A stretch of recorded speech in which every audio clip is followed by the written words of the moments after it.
திங்கள் பகவான் திருமுகம் காண அங்கு கற்பக பெருமான் தொப்புள் குழியில் திங்கள் பகவான் திருமுகம் காண அங்கு கற்பக பெருமான் தொப்புள் குழியில் பார்க்கடல் பிறந்த சந்திர பகவான் கணபதி வயிற்றில் நிறைந்திருப்பான் எங்கள் கற்பகத்தானை கண்டவர் தமக்கு தீரா பிணிகளை தீர்த்து வைப்பான்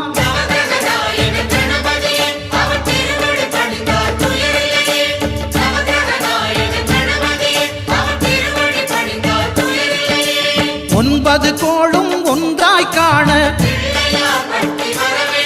அங்கு கற்பகம் என்னும் கடவுளின் மெய்யில்